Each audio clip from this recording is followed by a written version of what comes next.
The sun is rising on a new way to work. And here's the thing about dawn. It's not a gentle transition. It's a collapse of darkness. One moment, you're fumbling for the light switch. The next, the whole horizon's on fire. That's what's happening to the traditional organization right now. The org chart you've built your career around. It's about to become a relic, like a paper map in the age of GPS. See, the org chart wasn't designed to help you. It was designed to manage humans. And humans are expensive, slow, and inconsistent. You need someone to tell them what to do, someone to check they're doing it, someone to check the checker. Before you know it, you've got a layer cake of management, and the actual work is buried somewhere in the middle, drowning in handovers. That's the world we're leaving behind. Think about how a traditional team works. You've got your product manager writing specs that developers interpret differently. Your designer hands off a mock-up that gets built 3 ways. Your QA team finds bugs that should have been caught earlier. Every handoff is a translation problem. Every boundary is where context gets lost. The average project manager spends about half their time just coordinating. That's not a job description, that's a tax. Now here's where it gets interesting, because AI agents don't need any of that. With AI agents, you don't hire a role. You don't need a developer, a designer, a copywriter. You need tasks executed. The shift is radical from I need a person to I need this thing done. And here's the beautiful part. The agent doesn't care about job titles. It doesn't have ego, doesn't need career development, doesn't have favorite projects and hated ones. It just does the work you give it.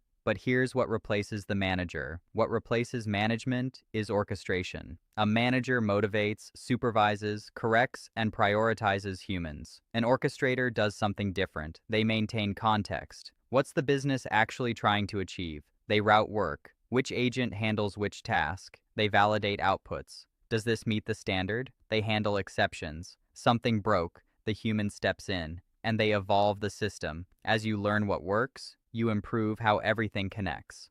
The orchestrator isn't a boss. They're an architect. Now let's talk about memory. In a human team, memory is distributed. The PM knows why the project started. The developer knows the code base quirks. When anyone leaves, you lose institutional knowledge. With AI agents, context is the only thing you provide. The agent has no memory of last week, no understanding of your business beyond what you give it. Build a context architecture, persistent business context, active session context, agent-specific state, and your agents get smarter. It's compound interest for your brain. Now, here's the thing that will make your head spin if you haven't thought about it. Parallel execution. The way most people use AI is still sequential. Prompt, wait, respond, prompt, wait, respond. It's like having a very fast intern who can only do one thing at a time. Comfortable, but a massive waste of the advantage. Because here's the truth. Your agents don't block each other. They don't get tired, don't get jealous, don't need to commute between tasks. If you've designed your work as a graph, nodes, and dependencies, everything that can run in parallel does run in parallel. Your trading bots run continuously, while your content pipeline generates drafts, while your analytics system processes yesterday's data, all at once. The constraint isn't their capacity, it's your attention. You can only review so many outputs in a day. And that reframes the entire question. You're not managing a team, you're designing a flow. So what actually remains for the human? This is the question nobody wants to answer honestly, so I'll give it a go. Agents are brilliant at execution within parameters. Pattern-based work, repetitive tasks, speed, seconds instead of hours.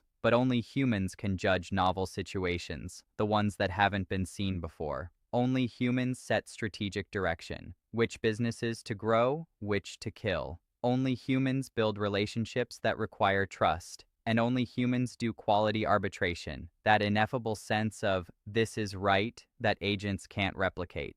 Finally, only humans design the system itself, configuring how agents work together, choosing what to automate, deciding the meta-level work that creates leverage. Your job becomes architect, custodian, validator, fixer, strategist, not manager, not doer, something new. And the economics? Let's be direct. A 20-person company costs between £500,000 and £1.5 million a year in the UK. Salaries, benefits, HR, management, your solo operation with agents? Perhaps £15,000 a year in costs. That's roughly 1 to 3% of the old structure. And the speed of execution isn't twice as fast. It's an order of magnitude. This isn't a better version of the old model. It's a different animal entirely. Now, I'll be straight with you. There are things human teams still do better. Complex negotiation, contracts, partnerships, trust, novel problem solving when the problem hasn't been seen before, physical presence if your business involves the real world, and regulatory compliance where some things require a human signature and human accountability, but for digital work, content, software, trading, media, the solo plus agents model is genuinely competitive. The old question was, how do I scale my team? The new question is, how do I build systems that generate more value with the same me? Here's the honest caveat. Agent reliability is non-uniform. Some things work brilliantly, others need more hand-holding than expected. Context decays, your files get stale, your assumptions get outdated, and you are the single point of failure.